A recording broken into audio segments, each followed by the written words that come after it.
Hello and welcome to What's Happening in Myanmar, a new weekly show from the Frontier Myanmar podcast family. I'm your host, Luke Corbin.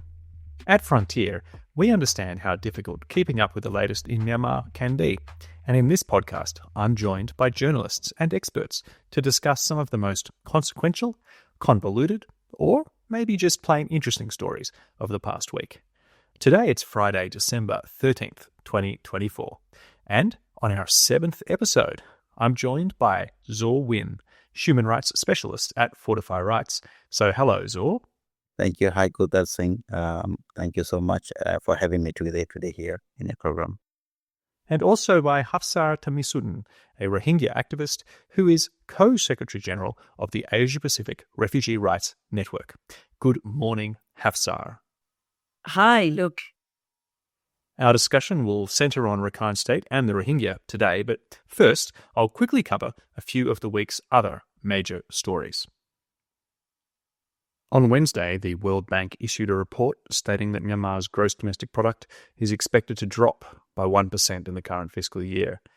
It was hoped the economy would grow during this period, but the military's harmful economic policies, in conjunction with the effects of Typhoon Yagi, have put paid to that.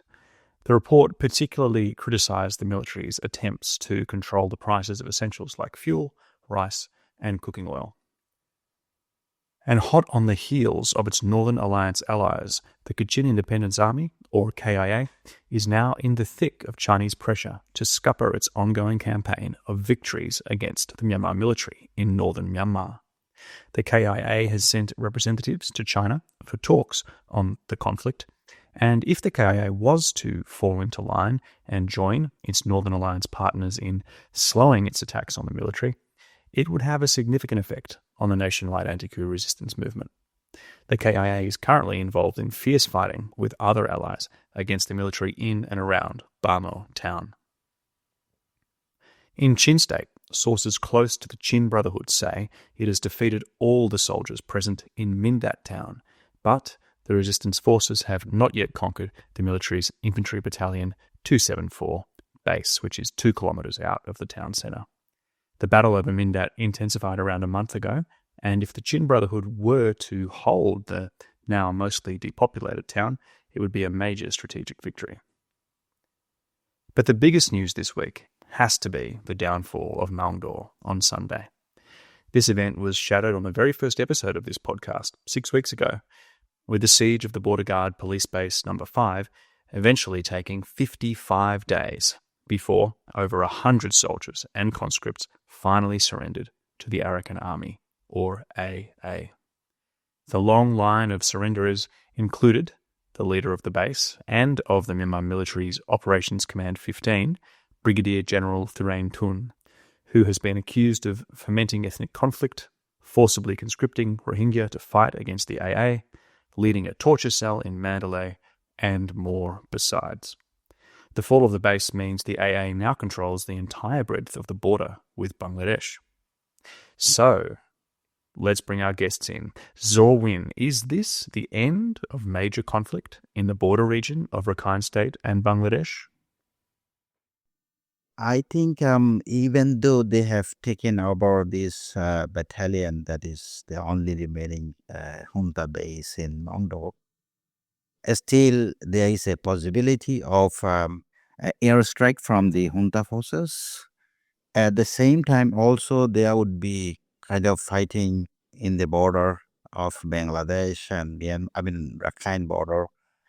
Should be like the Rohingya armed groups, because also they have also the same objective to liberate the Arakan soil, like for Rohingya, for their community. So that is also the case. So I think the fight is not going to end very soon. So it will be kind of still ongoing fight. But either you can say for airstrike, or you can say from the Rohingya armed groups that are active along the border. Thank you. I think, that prediction for airstrikes to continue is a pretty solid one that everybody would agree with, given that the Myanmar military, uses airstrikes indiscriminately all over the country, nearly all of the time. And you also predict continued fighting or clashes with the Rohingya armed groups like the Arakan Rohingya Salvation Army and maybe the Rohingya Solidarity Organization. But with the Arakan Army controlling, nearly the whole of Rakhine State and the whole border now with Bangladesh, surely that's going to change the equation in some way regarding the Rohingya armed groups and their stance with the Arakan Army. What do you think? This is a very important issue that you raise here. So I personally think, from my observations of this work, the Rohingya armed groups are willing to come to the table for discussion with the Arakan Army. But so far, we haven't seen, like, the Arakan Army is not willing or show their interest to negotiate or work together with the Rohingya armed groups. Instead, they are even referring to them like Islamic terrorist group. They are keeping them in their mind as a terrorist organizations. This is a gaps that to come to the table for discussion. So I think, but somehow, when they control all the territory in Maungdaw, the border, so I think that will really significantly reduce the fighting from. I mean, you can expect the fighting against the Arakan Army, because so far they are now watching all the border outposts by the Arakan Army. So yeah, you can say that significantly reduction of this fighting. There have been so many waves of displacement for Rohingya people, too many to count. But recently, when conflict really ramped up in Buthidaung and Maungdaw, many thousands of Rohingya have crossed the border over to Bangladesh. They may have been displaced in conflict in the past, but they are at the moment newly displaced. With the Arakan Army's victory in the western part of Rakhine State and controlling the Bangladesh border, do you think that this enables those Rohingyas to, make a speedy return if they would so like to? What are your thoughts about Arakan Army administration of these areas for the Rohingya? Yeah, thank you. It's a great question. Actually, the Rohingya communities are the most vulnerable people in both townships, even in Sittwe, the capitals of Rakhine State. So I think it is totally depend on the Arakan Army to bring them back or to take them back to their original home at the cities. So far, as far as we know, as per our observations, the economy is not allowing anyone to come to the cities, the downtown of Maungdaw and Buthidaung. So it is totally up to them, because the territories are being controlled by them, solely by them, by the Arakan Army now. So this is up to their administration. But we hope that when the fight is over in between the junta forces and the Arakan Army, I think the situation has to come to the normalcy, and they have to stabilize the situation in the region, and provide their original lands, homes to not only the Rohingya community, but also any community living together as before. Right, it depends on the Arakan Army, and now they control more of Rakhine State than they ever had before. They're rolling out their administration in different parts, and I think I should ask you, as a human rights specialist, how is the Arakan Army doing regarding their use of human rights framework? Do they use human rights discourse? Are they subscribing to any human rights norms in their, for example, justice system? And what do you expect from an Arakan Army administration of Rakhine State as opposed to a Myanmar military one in this regard? I think the chief of the Arakan Army, somehow he used to be an activist, so he should understand all the norms and the standard of the human rights. So, but somehow we are seeing that the Arakan Army soldiers were not following the international standard of human rights when they are dealing with the fightings, the all the unarmed communities, like any communities in Rakhine. Not only the Rohingyas are fleeing, but also the Chakma community are also fleeing to Bangladesh we have talked to them, and they were saying that we have to flee because of the Arakan Army's conscription. So if to see that, I mean, they are not that much following the IHL, the International Human Rights Law. So they should follow, but I mean, as I said, the chief of Arakan Army is an activist before, so I think he should know everything, all the human rights norms and standard, how to act in a conflict zone. But so far, we haven't seen that much effectively. They are following all the norms and standard when they're fighting areas. Thank you, Zaw Win. That's definitely, though, more on the conflict side. And I also wonder, what do you think about, when there's less conflict or in a post-conflict scenario, and the Arakan Army administration in that context? Can you provide any commentary there? So I think they should be willing or to work with the international accountability mechanisms such as IIMM and also the ICC or the ICJ. I think they should work together with this international accountability mechanism, because recently, as you had or seen, the possible the ICC warrant against the Myanmar. So I think they should be working together closely with this ICC and try to even work to even other ethnic armed resistant organization to help to support the ICC and to arrest even possibly the Myanmar to hand over to the ICC. That one's, I think, the most priority. And the economy should work together with other ethnic armed groups in order to success their objective and to liberate for all the community living in the Arakan state. So they should really follow the international human rights law and the international law when they are fighting in the conflict zone, or their administration as a whole. So they should really follow and also support the innocent community, including the Rohingya community, to, as you said, like to bring them, to provide them their original homes that they were displaced before. So that is very important.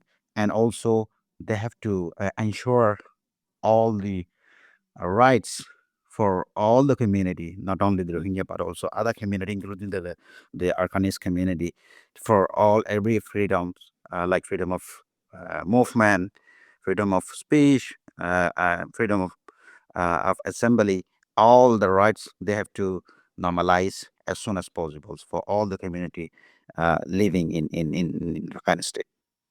Yeah, we can all hope for that. But for the last question, I want to pull back to the Bangladesh side here, because on Tuesday this week, the Bangladesh interim government said that it is planning to hold a conference on the Rohingya issue in Bangladesh sometime in 2025. It's going to come on the back of a UN General Assembly meeting on the Rohingya, which will be held in the first quarter of next year. This meeting would supposedly review the overall crisis and again provide a forum to discuss the voluntary, safe and dignified return of Rohingya people back to their home. So what do you think the prospects are for this kind of conference? It's the first major thing that the interim government of Bangladesh has done. The focus is still definitely on resettlement. What are your thoughts? Yeah, I think that would be really great to have such conference in the camps or in Bangladesh. That would also bring some unity among the community and the armed groups. And the thing is, the unity government, the national unity government, is a bit inactive in terms of such issues to solve, or they are taking that much interest. So far, it is very regretful to say, like so far, there have been atrocities happening in Maungdaw and the Botidong townships, from the junta as well as the Arakan Army. So far, we haven't seen yet a significant remark or comment or anything's condemnation, you can say, from the national unity government, that peoples are being killed, the Rohingya peoples are being killed innocent. So far, we haven't seen that. So that's what we can say. These are very inactive, or they don't want to speak up about the Rohingya atrocity, the people being killed. So I think that conference is it will be very impactful, and it will be very advantageous for the community, for everyone, if it happens and effectively. Yeah, I like to say that. Thank you, Zaw Win. Meanwhile, it's December now, and the period of weather offering the safest ocean passage down from the Bay of Bengal has begun, and hundreds of Rohingya refugees have already arrived on the island of Sumatra in the last 2 months by boat. So let's shift the focus to the Rohingya that flee further on from Bangladesh. Hafsar, you yourself are a Rohingya migrant. Can we bring you into the conversation now? It's estimated that close to 1,000 Rohingya died at sea in 2022 and 2023, trying to reach Indonesia and Malaysia by boat. Earlier this year, one boat carrying over 100 people capsized off the coast of Aceh. 67 Rohingya died, including at least 27 children. But many others do succeed in their journeys. And I think at least 20 boats have landed safely on the island of Sumatra and in Aceh in the last 12 months. International news reports usually mark their arrivals, but then they kind of go dark. So I want to ask you, for these people who survived the journey to Indonesia, is this the end of their problems? What awaits Rohingya there? Thank you so much. The first thing is right after the disembarkation, there is always the risk of not having the emergency and immediate response to the people who survive and manage to disembark. That means not having the response to the essential needs, the survival needs of the people, food, shelter, clothes, etc. Because sometimes the big organization like IUN and UNHCR, they take a bit of time coming there. And also they have this very limited space in terms of sheltering the people. There was a bit of problematic to have a sustainable and a big enough shelter to allow people who successfully disembark to be there before they are properly transferred and transit through the refugee camp in Aceh or different area of Indonesia. That is the first thing that they will experience. The other thing is that there is, like many countries in Southeast Asia, Indonesia also don't have a comprehensive refugee policy. That then become a big barrier for them, for the refugees Rohingya who arrive there to get a proper response that is need-based, practical, and then comprehensive again. And then if they've then finally managed to be in the refugee camp, I saw that when I was in Indonesia, Aceh refugee camp in August 2023. They are confined in a camp, although in many ways Rohingya should be grateful that they have a roof over their head and then food. It is in a way a bit of confined prison. They can't go out. And then also in terms of for the children from the refugee camp, getting a proper education has been problematic. Also, they wanted to start a bit of pilot program of going to school, and then the local authority of Aceh will not allow them to go out of the camp and out there. So there are quite a few problems still remain. I must add, there is one thing about Indonesia that I have always been grateful as a fellow Rohingya myself is in the very early time of this boat movement, around 2015, 2016, Aceh's local community has actually showed so much of love and empathy and sympathy, embrace the Rohingya and welcome them, which now unfortunately is changing. The dynamic is shifting into a bit of hate, not wanting them anymore. So now, also going back to your question is that there is an anticipation from the local community, also from the government, is that the moment Rohingya arrive in Indonesia, they anticipate Rohingya to live there. And then Indonesia will be always like, why do they go back to Malaysia? We save them, we rescue them, we give them a place. And then, well, the majority of Rohingya have their husband, their children, their nephews, their niece living in Malaysia. They're isolated alone in the prison-like refugee camp here. Of course, it is very human nation. You're very close to your immediate family member. When you can't go out and you can't get resettlement, you want to go back to your family. It's a human nature. And it's really interesting and fascinating for me. Why would Indonesia and the government would be so upset about people wanting to reunite with their family after arriving to Indonesia? So that's also another challenge. And of course, like many other countries from Southeast Asia, Indonesia is not also the best country in terms of people getting resettlement very easily. People getting registration for UNHCR mandated refugee status is also still a challenge. And now, as I have mentioned earlier, the perspective by the local community, the response by the local and host community to the Rohingya is now changing and shifting. And the worst thing is there was xenophobia against Rohingya. And then there was also some protest against Rohingya by the students not long ago, 6 months ago. It was like, we don't want Rohingya. We will rescue Palestine and gather refugees, not Rohingya. We don't want Rohingya. So it's a bit concerning about this brewing xenophobia and hate against Rohingya. So obviously things are not getting better and it's becoming a lot challenging. And then for the Rohingyas, when they arrive to Indonesia, it's not the end of their journey. There are many other challenges await. Thank you, Hafsar. And as I mentioned before, most of the recent boat arrivals are in Aceh. But you've mentioned Malaysia, and the existence of Rohingya in Malaysia has been quite important to this phenomenon of the boats arriving in Aceh. So could you talk a little bit more about that? So for the Rohingya survival, there was always one or two family members of Rohingya always escaped from the country. They made their way to Malaysia. They sort of managed to walk illegally. I said illegally is because Malaysia will not allow any refugees to walk. So if you walk, it is seen to be illegal. It's not they are doing drug or illegal stuff. It's just the normal walk.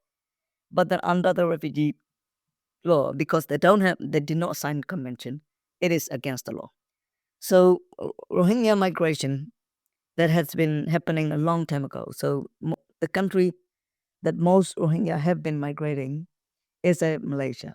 So we have Rohingyas of I don't know, second generations, first generation in Malaysia is more than 30 years of migration. So it means either your husband, your nephew, your cousin, your brother is already in Malaysia for 20 years or 10 years.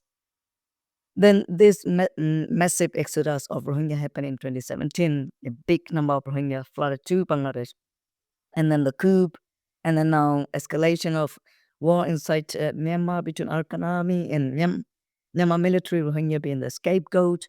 People are escaping again, and they then find the route from Arakan to Bangladesh, and they was pushed back if they managed to be in Bangladesh, and then they then find the route to, okay, it's very overwhelming. The situation in refugee camp is too bad. Security threat, armed group, not enough food, drug, you name it. So people can't leave. And then they were like, okay, if I then finally find a way going to Indonesia, then I have my family or extended family in Malaysia. Then I land to Indonesia, and then perhaps I can lean onto my relatives or family in Malaysia. That is how the whole route scenario happened. Yeah, if you like. It's not an ideal world, but still, But saying so, I must also add, now getting a job in Malaysia is becoming really, really challenging. We have a big number of Rohingyas in Malaysia, almost 1,800,000 registered, and quite a few numbers unregistered. It may be closer to 200. So now it's really difficult. And then because of the coup, it's not only Rohingya fleeing to Malaysia, there are also many other ethnic groups coming from Myanmar and then from other countries like Afghanistan, Yemen, and others. So the job market for the underpaid, informal, irregular job for the refugees itself is becoming very competitive. So it's becoming very, very difficult, even for Malaysia context. Thank you, Hafsar. I think that's well explained. I wanted to ask you now about something else you mentioned briefly, which is the change in community attitudes in Aceh. Now, there's only a couple of thousand Rohingya in Aceh, and on this show, we've talked about community attitudes in Bangladesh, where there's up to 1 million Rohingya there, and some of the community in Bangladesh are using them as scapegoats and essentially propagating hate against the Rohingya community there. But with such a small number of Rohingya in Aceh, you would think that this wouldn't be as much of a problem. So what's behind the changing community attitudes in Aceh, and how are they changing? I don't know. It feels very AI-generated and well-organized hate against the most marginalized group. When the public is angry about the government, about they're not functioning properly. If I may tell you one example of how this xenophobia against Rohingya emerged in 2020 when the COVID arose in Malaysia. At the time, Malaysia was struggling to provide their own local communities with enough adequate food during their lockdown. And then when people, in country like Australia and New Zealand, when you're under lockdown, the government take care of you. You have food, you have electricity, everything. You don't go to work, but everything is well taken care of. But this kind of country, they don't have that level of function. And then people are so angry we don't have vaccination and all this. So to alter the anger and the frustration of the people, it is always, unfortunately, the most marginalized group. It seems like very AI generated social media. If you look at social media, it's the same. And then this hate emerges again from Facebook, Instagram, Twitter. If you look at the wording and how they use the sentiment and the resentment against Rohingya, it's very similar to how they have been using this social media hate campaign against Rohingya in Malaysia in 2020. And now in Indonesia, it's very similar. It's so somehow well organized, AI generated hate campaign against Rohingya on social media, and people buy it. The reason that people buy is because they are dealing with their own issue. The local communities undoubtedly having their own issue, poverty, unemployment, all of them. But the thing is, we need to educate the local communities. You not having a job, you not having a proper support from your government, it's nothing to do with the refugees. When I was in Malaysia for 9 years as a refugee, I did not get a single cent from the Malaysia government. If I've done anything, is by the money that I earn, I spend it there, which means I was contributing to the GDP of the country and contributing to the economy, because government is not paying a single cent to the refugee. Why would the local community be so upset? So we need to educate the local communities and have this platform and dialogue. Look, they're not getting special treatment from their government. And then there is also this, our Chinese community were a bit upset is that UNHCR and IOM is giving this to Rohingya, but why not us? We're also poor. We don't have enough food. We don't have job. IOM and UNHCR, big INU, that is their understanding. But then they give all of this to Rohingya. Why not us? So there is a resentment.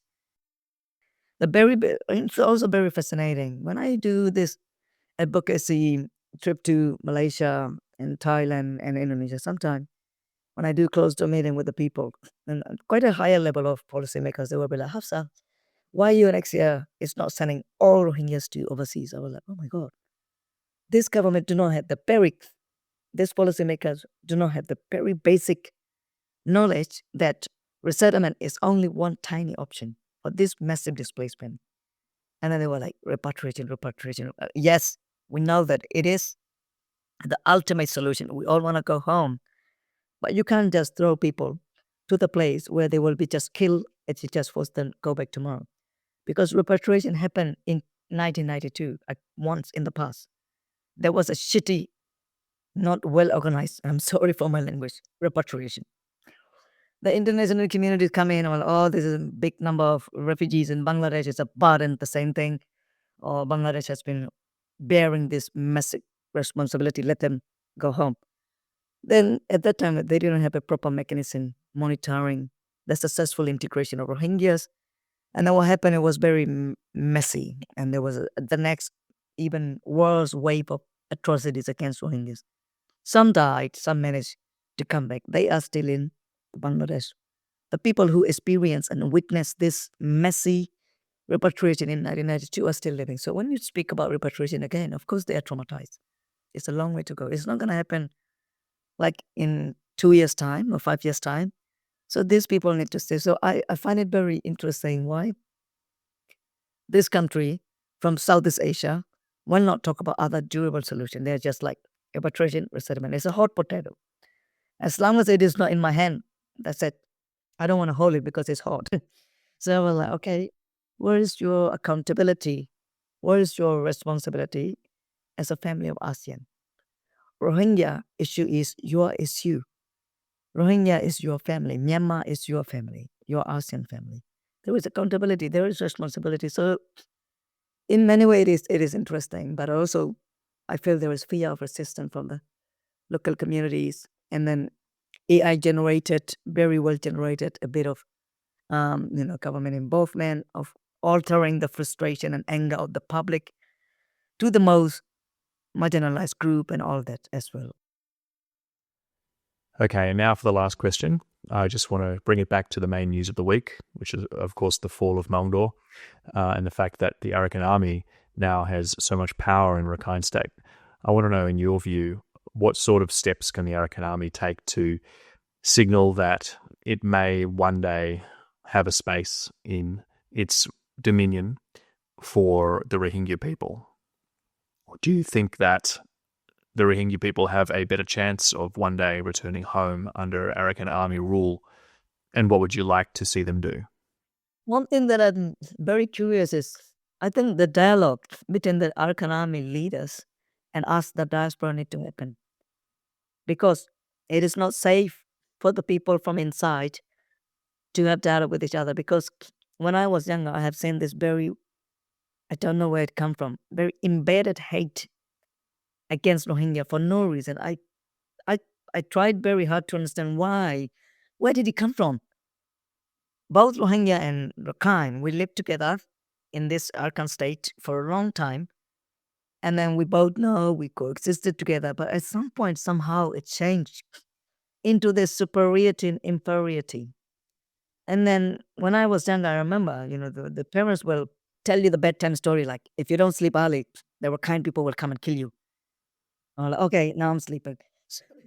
I'm like, where did it? It's like you have to be so afraid of this one community as the other community who's living in this land, and why and where did it come from? As if you have to beg for your very own existence and to just live as somebody who live on this land. So I think the first and foremost is this dialogue has to happen. So if you're following the news, you will see now, although the leaders of Arakan Army in the international face, they will say, we have been actually protecting Rohingya. But the reality is they have been persecuting Rohingyas. A lot of sexual assault, killing them, forcing them to kill. It's almost like they are finishing off what the Burmese government has started in 2017. They're like, okay, there's still some remaining. Let's finish the business. To me, it's read like that. Rohingya cannot find a place to live inside the Buthiram and Maungdaw.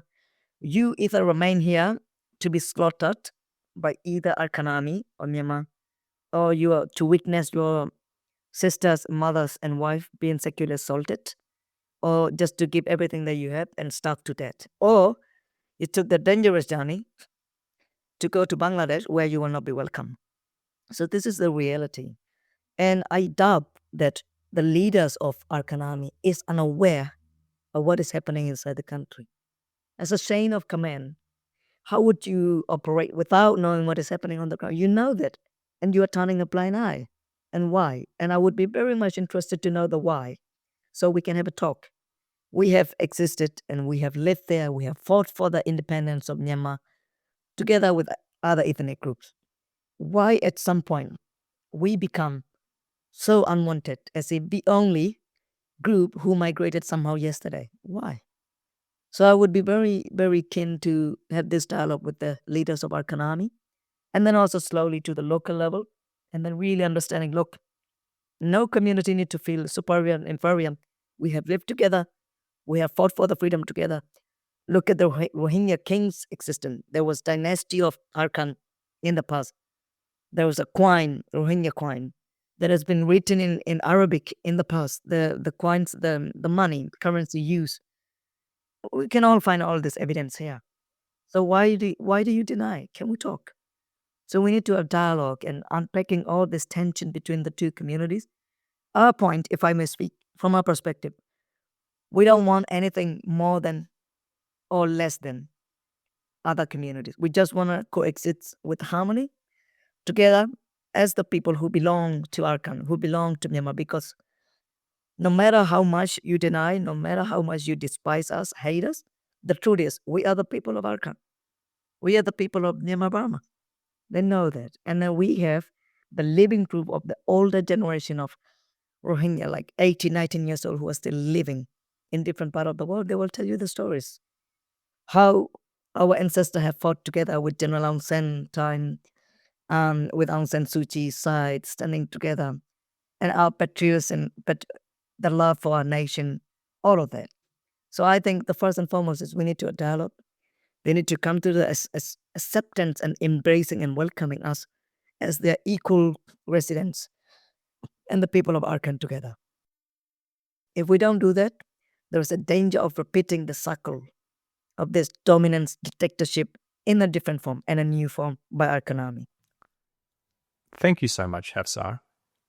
Now I'm going to ask another question, not to Hafsar, but to you. Whether you, yes, you listening, whether you know about Frontier Myanmar's other weekly podcast. It's called Do Atan, which means Our Voice, and it's focused on human rights issues in Myanmar, produced in both English and Burmese languages. This week's episode is about Lashio prison inmates and how they were treated when the Myanmar military lost control of the town in July. Check it out on all the normal apps. Now, back to the show where we have some bonus content for you. But before getting to that, let me say thank you to our guests. Thank you to you, Zaw Win, for providing your expertise on the fall of Maungdaw. Bye-bye. Thank you. And much gratitude to you, Hafsar, for enlightening us about what happens to the increasing number of Rohingya who take that dangerous boat journey south. Thank you so much for having me, and I really appreciate having this conversation with you. It is very much needed. Thanks. Now time for a curated selection of bonus content from a panel held by Frontier Myanmar on Thursday morning titled Trump Redux, What Trump 2.0 Means for Myanmar. This panel was moderated by Frontier's own Danny Fenster, and you'll hear from three guests: Erin Murphy, Senior Fellow for Emerging Asia Economics at the Centre for Strategic and International Studies; Jack Nyit, DC-based non-resident fellow for the Southeast Asia Program at the same CSIS; and Michael Hark, activist formerly with the Myanmar Policy Institute, who has been on the show before. So in case you missed this panel, we're going to get straight into some highlights, beginning with Jack Nyit, who will discuss the weakness of the Myanmar economy, foreign investment and sanctions. Then we have a question from Danny Fenster reading from the audience on the impacts of the Burma Act. And finally, we have Erin Murphy answering a question on the new Secretary of State, Marco Rubio, and potential 2025 Myanmar elections. If you like what you hear, remember this is just a selection of a discussion that went for over an hour. Sign up to become a Frontier Myanmar member, and you'll receive invitations to these events in your inbox. Here we go, over to Jack Nyit. There is a lack of clarity as to who and what entities are issuing what permits, who's approving what, who's responsible for what. It's become more and more murky as the longer we go into this dictatorship. Not only is there not a clear scope and certainty on if you do this within a certain time frame, you'll get this permit, this contract. That doesn't exist. It's all very ad hoc. It's all very person-based. It's all very deliberately opaque and informal. So that regulatory uncertainty certainly does not contribute to business confidence. In fact, in the case of Myanmar, it goes the other way, right? Technology, I have to mention that mainly because, if you look at ASEAN as a broader region, the name of the game is the digital economy. Right? And that's where the growth is, the focus is in technology, innovation, digital economy. And the way in which since 2021, the technology landscape had shifted in Myanmar is one that is more oriented towards security and surveillance than it is in opening up room for innovation for SMEs and incubators and hubs and so forth to operate. So it's a sort of a regression even, right, of how the technology landscape is handled and managed. And of course, for all businesses, the ability to and ease of conducting financial transactions is a big factor. Myanmar recent listing into the FATF blacklist and the increase in the money laundering and financial crime sectors due to the rise of the informal economy. when we talk about financial transactions, of course, you have to talk about sanctions. Aaron has mentioned sanctions earlier as the name of the game in the broader U.S. policy approach, but that's not limited to the U.S., right? The U.S. is certainly the leading voice and actor in this, but the way and approach in which sanctions have been looked at since 2021 has been targeted and coordinated. Targeted as in targeted towards individuals and their families or affiliates directly involved in this military coup, and coordinated in the sense of working with allies and partners in the EU, UK, Canada, and so forth. So those sanctions have been consistent and continue to increase. And with time, it becomes more difficult, right, to determine what is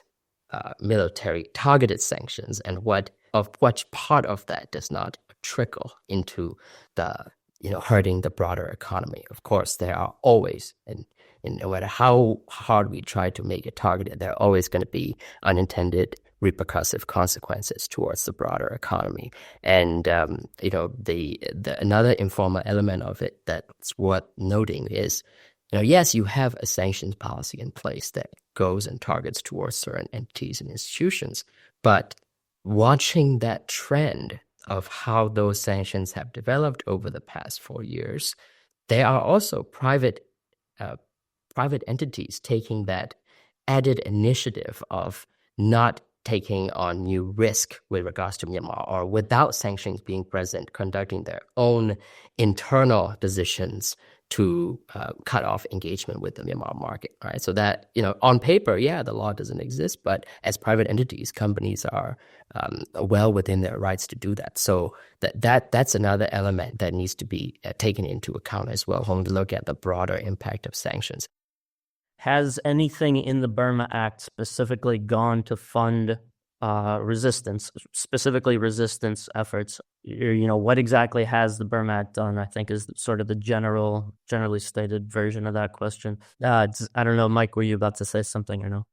So I would say with the Burma Act, first I'm going to tell you why it's hard to answer the question, and then I'm going to attempt to answer the question. So I was just looking at that scholarship fund that I was talking about that the Heritage Foundation is targeted to cut.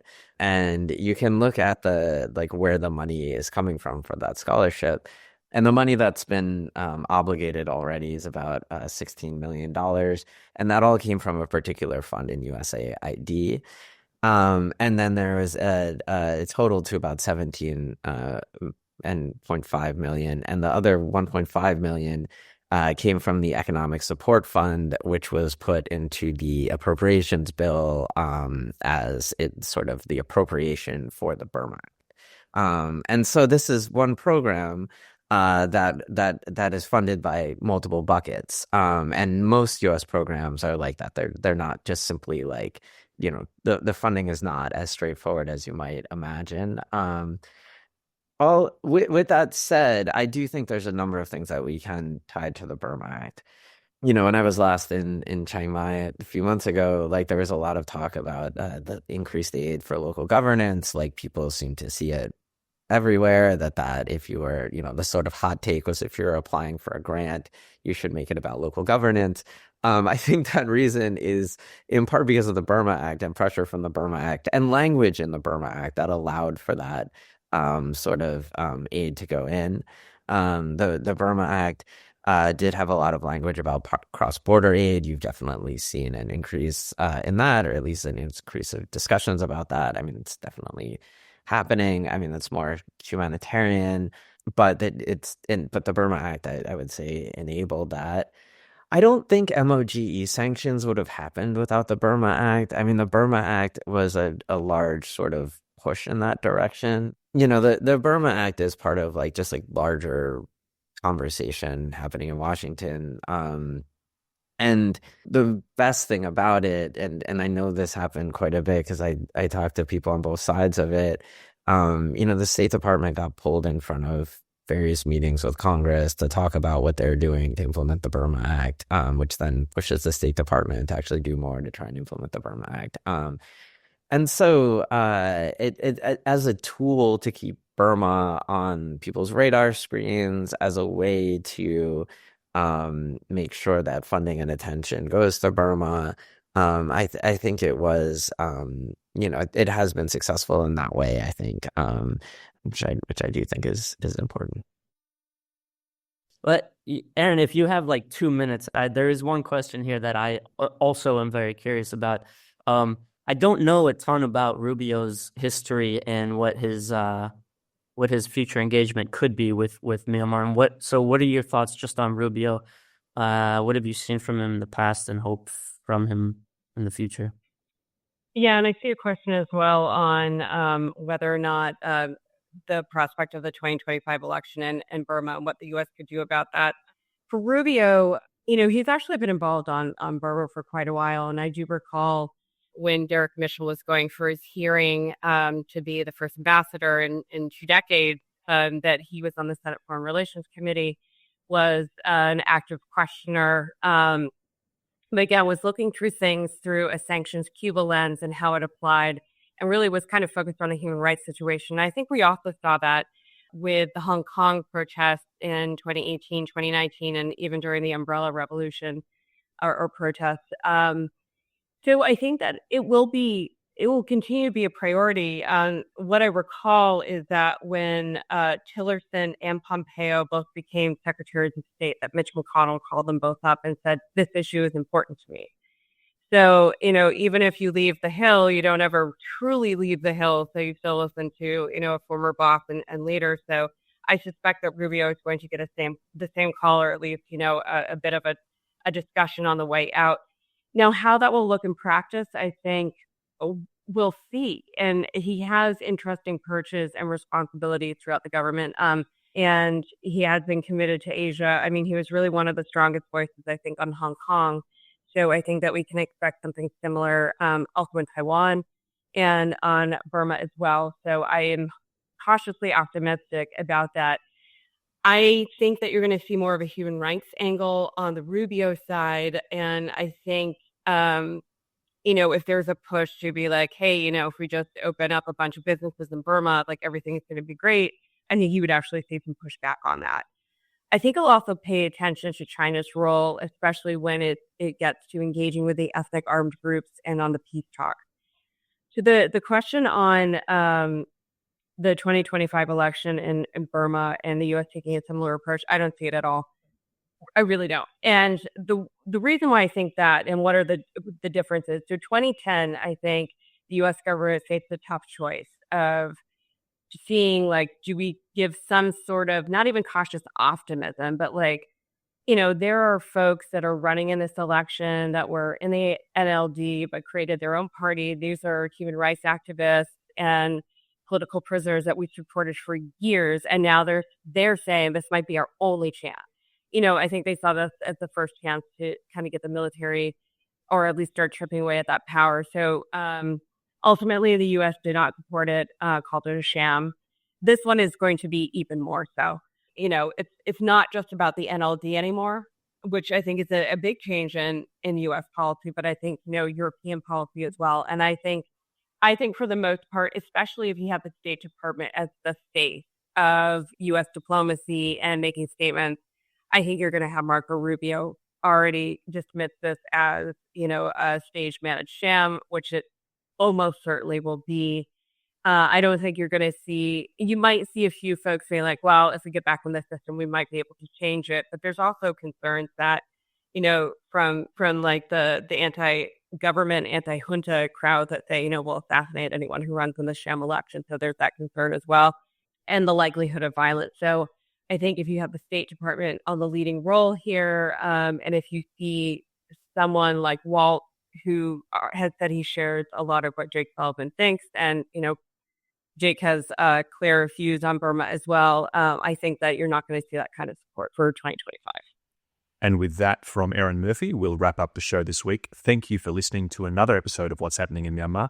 As always, we really welcome your feedback. You can check the show notes for the email address and also for links to details about the 2 guests we had on. And quickly before leaving, I want to tell you that there's a great new in-depth feature now up on the Frontier Myanmar website about how the Kachin Independence Organisation is navigating ethnic tensions in their newly acquired territory. So get stuck into that, and until next week, farewell and take care.